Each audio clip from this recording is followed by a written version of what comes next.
Welcome back to Little Mizzlewick, where the lights of the Shepherd's Crook glow warmly against the evening, and even a pub quiz can become the talk of the square. Tonight's story is the Unwinnable Pub Quiz, a tale of sharpened pencils, impossible questions, and a jackpot that has been rolling over for rather too long. Settle in beside the fire, as Lucy, Eleanor, and the rest of the village begin to wonder what Arthur Grimshaw is really up to. Quiz night at the Crook. The first Thursday of every month brought a particular electricity to the Shepherd's Crook. Arthur Grimshaw had been polishing glasses with unusual vigour since tea time. The snug had been rearranged with small round tables, each sporting a stubby pencil and a sheet of paper that Arthur had carefully torn from a ledger book. Above the bar, a chalkboard announced in his neat handwriting, Quiz night, jackpot £347. £347.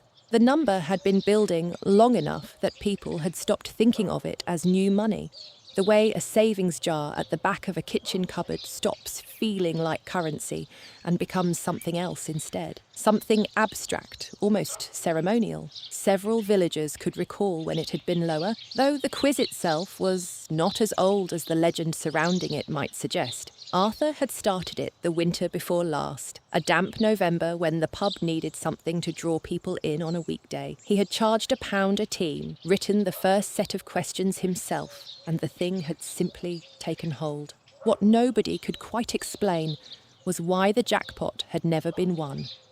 Lucy Carter arrived early, her coat still damp from the walk-in from the station. She settled at a corner table and unwound her scarf with the unhurried ease of someone entirely comfortable in her own company. Eleanor Vance arrived 2 minutes later with a library book and a look that suggested she had already thought about the evening rather more thoroughly than the occasion perhaps warranted. They made a formidable pair without any apparent effort. Eleanor brought what Lucy privately thought of as the habit of the classroom, the settled patience of someone who had spent 30 years waiting for the full answer to emerge before drawing conclusions. Lucy brought something quieter, more lateral. Watching the station platform day after day had given her an instinct for patterns, for the small thing that was slightly out of place. At the table by the window, Major Burns had taken his usual position facing the door. Beside him, June Marsh had arranged herself with her back to the room, which she maintained was the only way to concentrate. Though Eleanor suspected it also meant June could not be caught making faces at questions she found insufficiently rigorous. The Major had his notepad open at a fresh page and had already tested his pencil. Sarah Logan arrived in a rush of cold air and conversation, pulling the door shut behind her with more force than the draft required. Behind her came Alfie Crane, looking as though he had agreed to this rather than chosen it, which was generally how Alfie arrived at things Sarah had organised. "You look like a man being led to his own trial," Sarah told him cheerfully, claiming the table nearest the fireplace. "I look like a man who'd rather be watching television," Alfie said, sitting down and immediately looking more settled than he had while standing. "Same thing, different metaphor." Sarah turned to survey the room with the proprietorial satisfaction of someone attending their own event. "Is Ben coming?" As if in answer, the door opened to admit Ben Carter, who had the slightly charged air of a person who had prepared. He carried his phone in one hand and several folded sheets of paper in the other. Behind him came Leo Turnbull, wrestling with a small tripod and a look of focused determination. "Right," Ben said, claiming the table beside Sarah's without looking up from his phone. "Tonight's the night. I've got quiz apps, I've downloaded 3 separate trivia databases, and I've gone back through every question Leo filmed from the last few months to look for patterns." He set the folded pages on the table with the controlled satisfaction of someone laying down a strong hand. Leo, having finally achieved a stable angle with the tripod, addressed his phone with the solemnity of a correspondent filing from a news-sensitive location. "Quiz night at the Shepherd's Crook," he murmured. "The jackpot stands at £347. Will tonight be the night Little Mizzlewick changes history?" "It won't be," said June, without turning round. Arthur emerged from behind the bar, carrying the wooden box that had served as quiz headquarters since the whole enterprise began. The questions lived in there on index cards, filed in order with the same methodical care Arthur applied to the pub's cellar book and his stock ledger. He set the box on the bar, cleared his throat, and the room came to attention the way rooms do when they have learned that a particular person's silence means something is about to begin. Right then, he said. His voice carried without being raised, a quality that had served him well for 15 years behind a bar. Welcome to this month's quiz. Same rules as always. £1 per team, collected at the start, added to the jackpot. Current total stands at £347. 40 questions, 4 rounds. Highest score takes the lot. Ties go to a sudden death round. A ripple of attention moved through the room. £347 was not a fortune, but it was not nothing. It was a week's heating or a car service or, as Sarah had calculated on the back of a receipt last month, slightly more than 6 months of the expensive coffee she had given up buying, but had not quite given up wanting. First round, Arthur said, pulling the first card from the box. General knowledge. Question 1. In what year did the penny black first appear? Pencils moved with confidence. Lucy and Eleanor exchanged a look of quiet satisfaction. The penny black was the sort of question that lived comfortably within the realm of the knowable. By question 5, the confidence had begun to thin. By question 10, there was a particular quality of silence in the room, the silence of people staring at a question and finding it staring back with no intention of yielding. Round 2, Arthur announced. History and geography. The questions began at a reasonable altitude. The year of the Great Fire of London produced confident pencil work. The capital of New Zealand was met with the quiet satisfaction of the reliably knowable. Then Arthur turned the next card. Question 7. To the nearest metre, what is the summit elevation of Penmygadea, as recorded in the first Ordnance Survey of 1819, and in which county did that survey place it? A silence fell. Ben looked up from his phone. June set her pencil down. Alfie stared at his answer sheet with the expression of a man confronting something he has no tools for. Both parts required for full marks, Arthur added pleasantly. Ben began tapping. The quiz app returned results for the modern elevation and did not appear to have strong opinions about 1819. Question 8, Arthur continued, apparently untroubled. Name the 3 principal overland routes used by Flemish cloth merchants travelling to the Champagne fairs between 1180 and 1240, and identify the tolled river crossing each route required. The room did not respond immediately. That's one question, Sarah said. 3 parts, Arthur confirmed. 1 mark each. Ben's phone had produced something about the Champagne fairs, but was struggling with the river crossings. He turned the phone sideways, as though the answer might be visible from a different angle. It was not. By the end of the round, the confident pencil work of the opening had given way to a particular quality of notation that was less writing and more negotiation with uncertainty.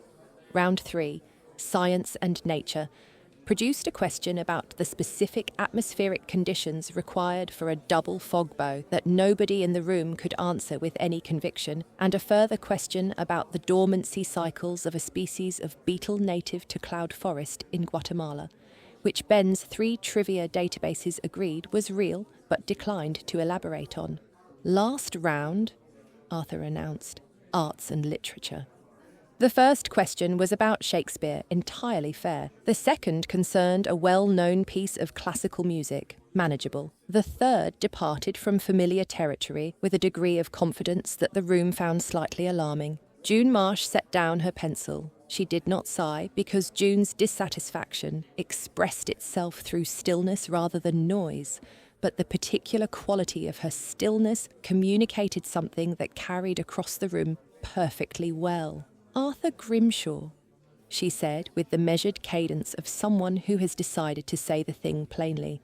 I've been coming to these quizzes since you started them, and I'm beginning to think some of these questions are not strictly from any book. A murmur moved around the tables. Sarah nodded.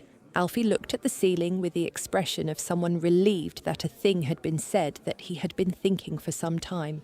Arthur's expression did not change in any particular way. Something moved briefly through his eyes, not defensiveness exactly, something closer to the look of a person who has been waiting for a particular door to be knocked on. "All questions verified, June," he said mildly. "Shall we tally the scores?"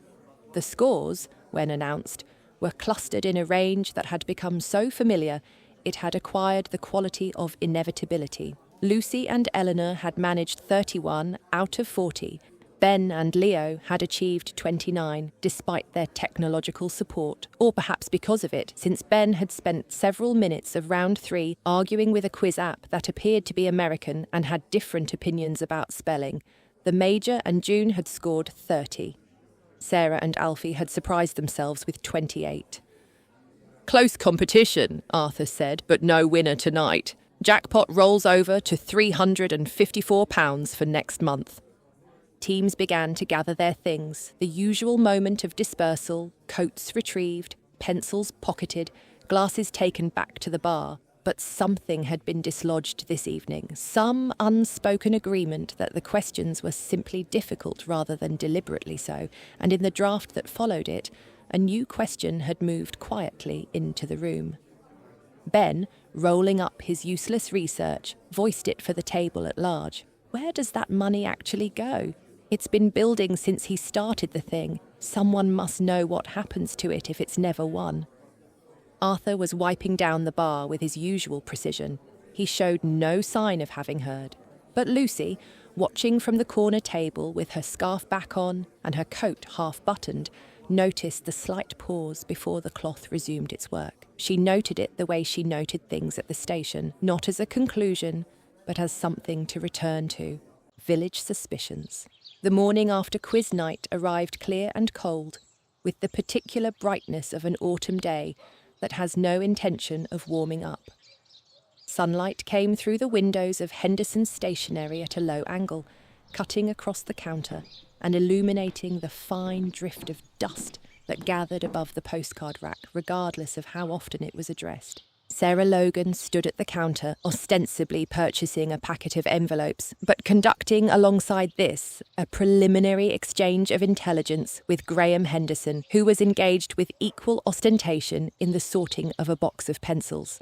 £354, Sarah said, setting her envelopes down in a way that invited further conversation. Building up month after month, nobody ever wins, and the questions are so peculiar. You'd need a research degree to manage half of them. Graham selected a pencil and examined it. The questions are certainly unusual. That's what I'm saying. Sarah lowered her voice to the level she reserved for significant disclosures. Ben might be onto something. Those questions aren't merely hard, they're constructed to be unanswerable, which is a different thing entirely. The conversation migrated naturally to the post office by mid-morning, the way conversations in Little Mizzlewick tended to migrate, following the foot traffic of the village with the ease of water finding its course. Lucy was behind the counter, working through a stack of parcels when Sarah arrived. Alfie stood nearby, sorting a second delivery with the unhurried efficiency of someone who had done the same route every morning for years and had long since found his rhythm. "The pattern troubles me," Lucy said when Sarah had finished her account of the Hendersons' conversation and the various elaborations it had acquired along the way. Not just the difficulty, the specificity. Those were not questions designed to test general knowledge. They were designed to resist it. Alfie, who had not intended to contribute to this conversation, found himself contributing anyway. "Last month's round 3, he said, without looking up from the parcels. Question about migratory birds of the Outer Hebrides. I looked it up afterwards. The answer was correct, but I've no idea how anyone was meant to know it." "Exactly," said Sarah. From the post office window, Lucy could see across to the allotments at the far edge of the village, where June Marsh was moving along her vegetable beds with the decisive, unhurried pace of someone who has been tending the same ground for decades. Major Burns stood a short distance away at the border of his own plot, holding what appeared to be a planting plan. but was receiving no attention because both he and June were deep in conversation. The conversation at the allotments had arrived there through its own independent route. The Major had encountered June at 8:30, and the quiz had been raised within 4 minutes of their first exchange, which was approximately what you would expect from two people who had been present the previous evening. Deliberate operation, the Major said, with the satisfied certainty of someone who has arrived at a conclusion and found it tidy. Arthur's been running this thing to ensure nobody wins. Question is whether it's simple incompetence with the finances or something rather more considered. I don't think it's incompetence, June said, tamping down the soil around a row of leeks with careful pressure. Arthur Grimshaw is not an incompetent man. Which leaves considered. Intentional. The jackpot builds. The money doesn't go anywhere obvious. And meanwhile, Arthur collects entry fees every single month with perfect regularity. June straightened up and looked at him with the expression she reserved for conclusions she respected without fully endorsing. He's also been a good landlord to this village for 15 years. He's not given anyone cause for complaint. I'd want rather more than difficult quiz questions before I started suggesting otherwise. I'm not suggesting anything, the Major said, which was not precisely accurate. I'm observing. There's a difference.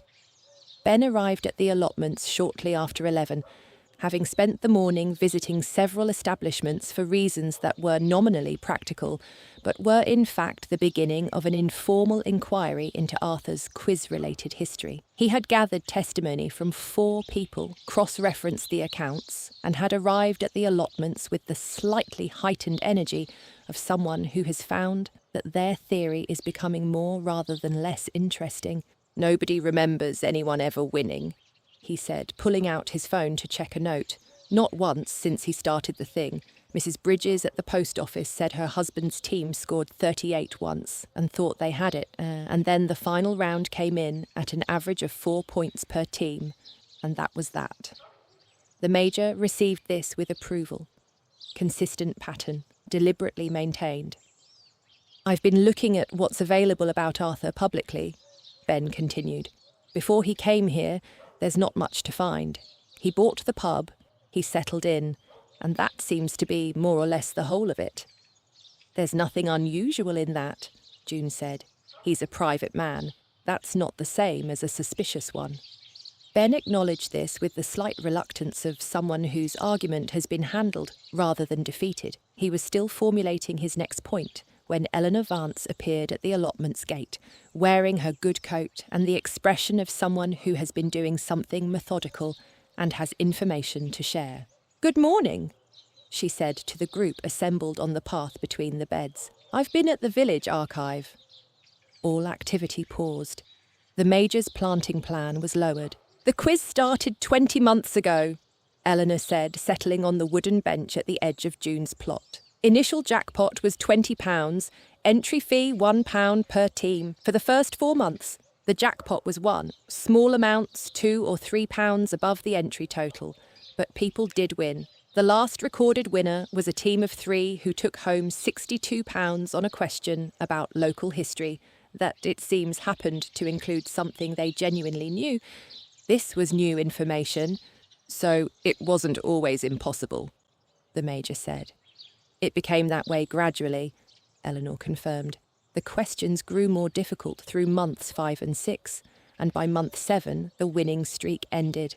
Since then, nothing." "Which means it was a decision," Ben said. "At some point, Arthur chose to make it unwinnable." "It means the questions became much harder," Eleanor said carefully. "It doesn't yet mean anything about the money." She paused, "And I also checked the pub's accounts. They're filed annually, publicly available. The Shepherd's Crook is profitable, but not unusually so. There's nothing in the accounts that suggests unexplained cash accumulation. Whatever Arthur is doing with the quiz proceeds, he is not visibly enriching himself." This information produced a slightly different quality of silence than the conversation had held until that point. The conspiratorial momentum, which had been building nicely all morning, encountered something that did not quite fit its shape. "So, what is he doing with it?" Ben asked. "That," Eleanor said, is what we don't yet know.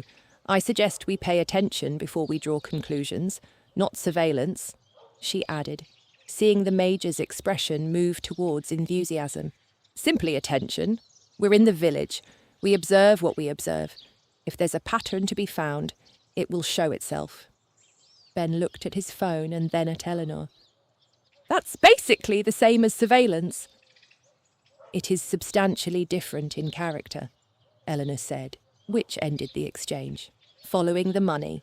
The art of village observation is a delicate thing. It requires the careful balance between legitimate curiosity and straightforward nosiness that separates community concern from the less creditable varieties of interest in one's neighbours. In the days following Eleanor's account of her morning at the archive, Little Mizzlewick developed what might be fairly described as a heightened attentiveness to the movements of its pub landlord. Eleanor herself approached the task with the methodical patience that had once made her a teacher her students could not easily deceive, even when they had prepared carefully. She did not alter her own routines, she simply paid closer attention within them. Her first significant observation came on a Tuesday morning. She was crossing the square with the intention of returning a book to the library when she noticed Arthur in conversation with an older woman outside St. Jude's. The woman was one of the quieter village residents, a widow who had lived at the end of Birch Lane for a number of years and who was not among the circle who frequented the pub or the quiz nights. They spoke for 5 minutes. Arthur listened more than he spoke. At one point, he made a brief note in the small leather-bound book he carried in his inside coat pocket. The conversation ended with a nod on both sides, and they went their separate ways. Eleanor continued to the library. She returned the book, collected her reservation, and on the way home, she paused to exchange a few words with Alfie Crane, who had just come from Birch Lane on his rounds. "Quiet end of the village, Birch Lane," she observed. "Mostly," Alfie agreed. "Mrs. Whitmore's had her heating playing up. Been mentioning it for a few weeks. Rung the engineer twice and got 2 different appointments that both fell through. She's been getting by with the electric heater from the spare room." He adjusted his postal bag. "Seems to be working fine again now, though. Engineer came Thursday morning. Nice quick job." "Did she say who arranged it?" Alfie considered this. She got a bit flustered, actually. Changed the subject to her late husband's rose beds, which she only does when she'd rather not go into something. He looked at Eleanor with the mild curiosity of someone who suspects there is more to a question than appears on the surface, but has learned to be patient about finding out what it is. "Should I have noticed something?" "You already have," Eleanor said. "Thank you, Alfie." She noted Mrs. Whitmore's heating in the small notebook she had begun carrying for this purpose, written in the careful shorthand she had developed for marking student essays and never since abandoned: date, observation, source, question outstanding. Over the following week, further incidents came to her attention through the ordinary channels of village life. Nora Field mentioned during their regular Thursday morning walk that she had seen Arthur in quiet conversation with Dr. Thorne at the corner table of the pub on a Tuesday evening, the pub's quietest night, when Arthur had time to sit. They had been there for nearly an hour. Arthur had had his notebook open, Dr. Thorne had spoken at some length, and at the end of it, Arthur had written something down and closed the book. "I wasn't trying to overhear," Nora said with the precision of someone who draws a clear line between noticing and listening. "I'd come in to return his scarf, which he left at the notice board last week. They were clearly in the middle of something private, so I left the scarf with young Leo behind the bar and came away, but they were serious." Eleanor thanked her and wrote, "Thorne conversation, notebook, private." Sarah, meanwhile, had been conducting her own investigations with considerably more energy and considerably less method, which was generally how Sarah approached things that interested her. She had noticed that a small parcel of groceries had appeared twice on the doorstep of the cottage at the end of Mill Lane on Thursday mornings, the morning after quiz night. She knew this because the woman who lived there, a retired schoolmistress named Mrs. Hargreave, who had her groceries delivered and was perfectly specific about what she ordered, had come into the shop to ask about it. Sarah had been stacking tins of soup at the time, a task she continued throughout the conversation with the absent-minded precision of someone whose hands are occupied, but whose attention is elsewhere entirely. Mrs. Hargreave had explained the situation quietly, leaning on the counter with the slightly lowered voice of a person sharing information they have not entirely decided how to feel about. The extras had been practical, specific, the kind of tinned soup that keeps, a packet of the particular oatcakes she favoured, and twice now a tin of the expensive cat food her elderly tabby required, but which added up to more than Mrs. Hargreave could comfortably justify. "Somebody knows what I need," Mrs. Hargreave had said. "I can't work out how." Sarah had set a tin of tomatoes down very carefully and leaned across the counter. "Did you ask who collected it?" "Of course." Mrs. Hargreave lowered her voice further, though the shop was empty. "They said it was collected in person Thursday morning, paid in cash, and the person asked for everything to be put in a plain bag." A pause. "Which is more than they should perhaps have told me, but there we are." Sarah had waited until Mrs. Hargreave left, then stood for a moment among the tinned goods with a look of focused interest that anyone who knew her well would have recognised as the precursor to something. Then she had taken out her phone and rung Eleanor. Sarah brought this account to Eleanor with the triumphant air of someone producing a crucial piece of evidence. Eleanor received it with more composure and added it to the notebook. Mrs. Hargreave, groceries, Thursday mornings, plain bag, cash, specific. By the end of the second week, the notebook contained 6 separate incidents: Mrs. Whitmore's heating, the conversation with Dr. Thorne, Mrs. Hargreave's groceries, a set of tools quietly returned to the village hall shed after an 18-month absence that nobody had officially noticed, a bill paid for the upkeep of 2 graves at St. Jude's, whose only living relative was in Exeter and had not visited in 3 years. A quiet word with the caretaker of the village hall about the guttering, which was repaired the following weekend by a contractor who, when pressed, said he had been contacted by a friend of the hall. All of it anonymous, all of it on a Thursday or in the days immediately following, all of it, as far as Eleanor could establish, practical and unshowy, and carefully sized to what was actually needed rather than to what would appear generous. She shared her findings with Lucy on a Thursday afternoon, over tea at Eleanor's kitchen table with the notebook open between them. Lucy went through the entries twice. She had a particular quality of attention when she was thinking something through, a stillness that was different from inattention, the kind of concentration that came from years of watching a platform and waiting for the thing that mattered to reveal itself. After the second reading, she sat back with her hands around her mug. "So it's not going into his pocket," she said. "No, it appears to be going into the village, in the form of things people need but haven't asked for." "Yes." Lucy was quiet for a moment. "The quiz gives everyone a reason to put money in a pot. Nobody is singled out as needing help, and nobody is singled out as being particularly generous. It's just the quiz. Everyone pays, everyone takes their turn at the questions, and whatever comes out of it on the other end is something else entirely." She set her mug down. "That's actually quite carefully thought through." "It is," Eleanor agreed. "The question I keep returning to is whether the consent is there. People pay their pound expecting a chance to win. The chance isn't real. Does that matter?" Lucy considered this. "In this village," she said slowly, "people pass kindness around, but they do it sideways. Nobody wants to be seen accepting help, and nobody wants to make someone feel they're being helped. The quiz makes it collective. It makes it look like chance rather than charity, which means the people who need things don't have to feel like a case, and the people who have a bit more don't have to feel like benefactors." She paused.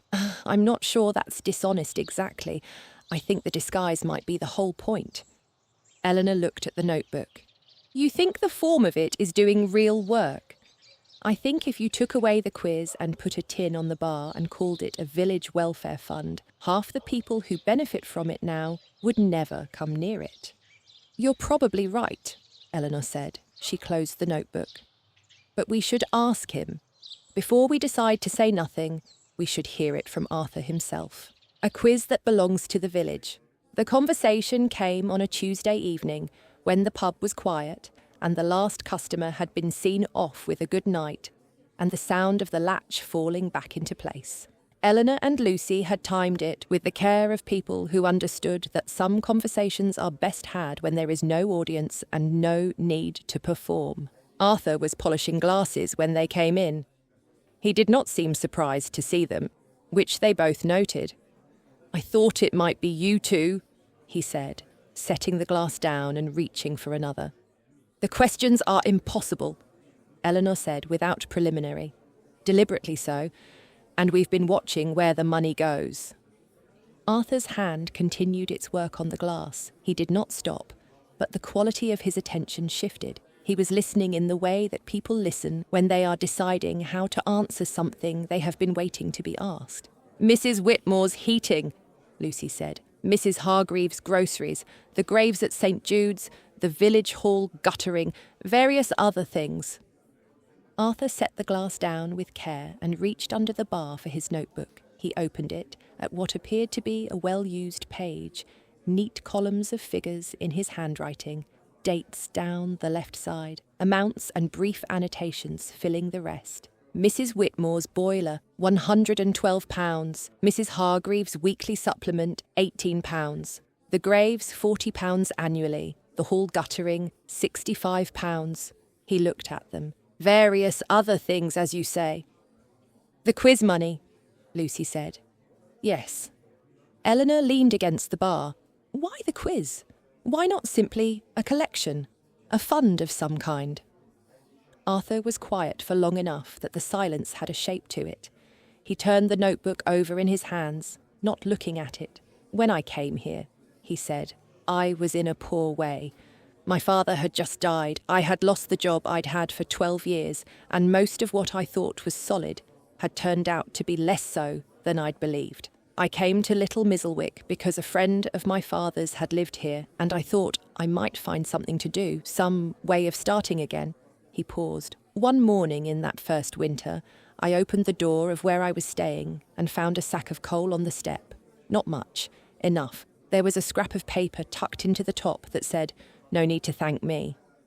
I never found out who left it." Eleanor said nothing. Lucy said nothing.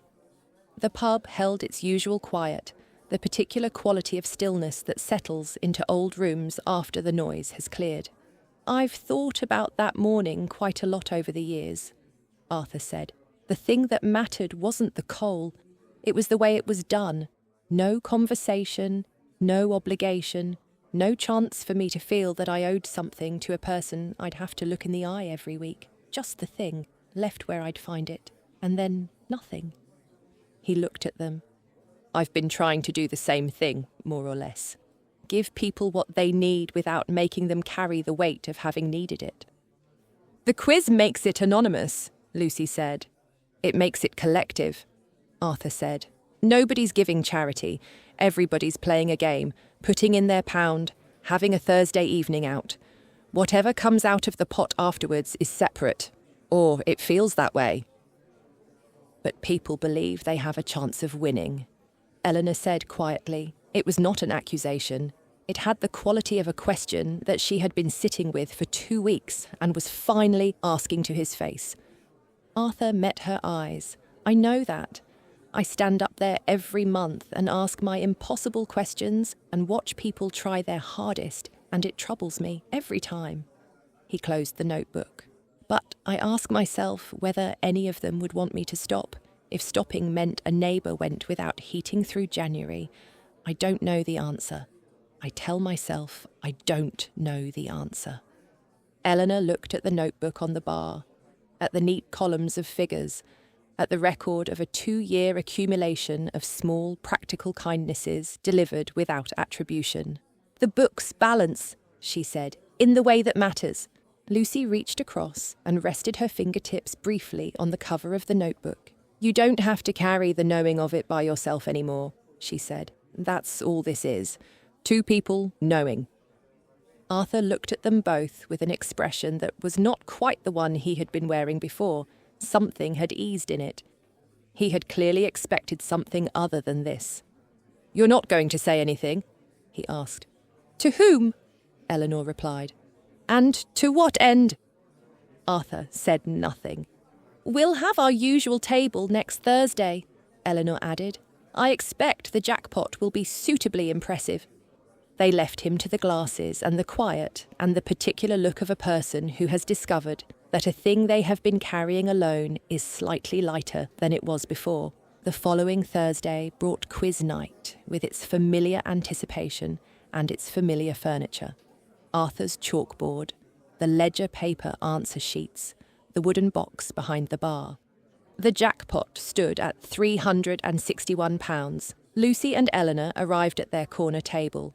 The Major and June took the window position. Sarah and Alfie settled by the fireplace, Alfie having been persuaded with rather less resistance than usual, though he would not have said so. Ben arrived with his phone, though the sheaves of research had been left at home. Leo came with his camera, framing the room with the slightly more relaxed air of someone who has decided the documentary is about atmosphere rather than event. "Welcome to this month's quiz," Arthur said. "Jackpot at £361. Same rules as always." The first round proceeded. General knowledge. The questions were good ones to begin with. The penny black, the capital of New Zealand, the name of the river that runs through York. The room moved through them with the comfortable confidence of people finding their footing. Then round 2 arrived, and with it the questions that belonged to a different category of knowledge entirely. The Major, confronted with something about the precise dimensions of a 15th century tithe barn in a county that had not been specified, wrote his answer with the unhurried conviction of a man who has learned that certainty of manner sometimes compensates for uncertainty of fact. June wrote hers more slowly and with one eyebrow raised. "Is the county relevant?" she asked. "All information in the question is relevant," Arthur said. "That's not an answer," June said. "No," Arthur agreed. A small ripple of laughter moved through the room. Sarah looked over at Alfie, and he looked back at her, and both of them found they were smiling, which was not a response that the Major would have classified as appropriate to an elimination round, but which felt, on the night, like the correct one. Round 3 produced a question about a species of moth found only in a specific valley in mid-Wales that Eleanor was fairly certain she could not answer, and that she was equally fairly certain was perfectly accurate. She wrote something down anyway, because the act of writing was part of the evening. "Arts and literature," Arthur announced for the final round. Question 1. Name the novel in which the character Thomas Gradgrind first appears. This one could be answered. The room bent to it, with genuine engagement. Question 2, Arthur continued. Name the composer of the piece, known colloquially as the Surprise Symphony. Also answerable. A small murmur of satisfaction. Question 3. Arthur looked at his card. In what year was the last recorded migration of the Bering herring gull observed to deviate from its established coastal route? There was a pause. That isn't a real question, Ben said with the equable tone of someone who has made his peace with something. All questions have been verified, Arthur said. Verified by whom? Arthur's expression held the particular quality of a man who has been asked a question he has no intention of answering and is entirely comfortable in that position. He waited. Ben wrote something down. Around the room, pencils moved with varying degrees of confidence and varying degrees of genuine expectation, which is perhaps the honest description of how most of the best games are played. The scores were tallied, as they always were, in the middle range. 32 for Lucy and Eleanor, which was one of their better evenings. 30 for the Major and June, the Major having brought unexpected knowledge to the question about the tithe barn. 29 for Ben and Leo, 28 for Sarah and Alfie, though Sarah contested 2 of their marked wrong answers, with enough persistence that Arthur reviewed both and, finding she had a point on one of them, adjusted the total to 29. Close competition, Arthur said, but no winner. Jackpot rolls over to £368 for next month. The usual moment of collective mild deflation, but it was a lighter version of it than usual, the way a familiar joke lands differently when you know something about the person telling it. Ben put his phone away. "One of these months," he said to Leo, without any particular conviction. "Definitely," Leo agreed, with equal conviction. June put her pencil down and looked at her answer sheet for a moment. "The moth question," she said to Eleanor. "I've been thinking, there is a valley in mid-Wales where the soil conditions are quite specific. I wouldn't be at all surprised if a moth had adapted to it." "Almost certainly," Eleanor said. "So it might have been answerable." "I suspect it was." June considered this, then folded her answer sheet in half. "I'll look it up," she said, "for next month." Sarah, pulling on her coat, paused by the bar and spoke quietly enough that only Arthur and the fireplace could reasonably have heard. "Good quiz tonight," she said.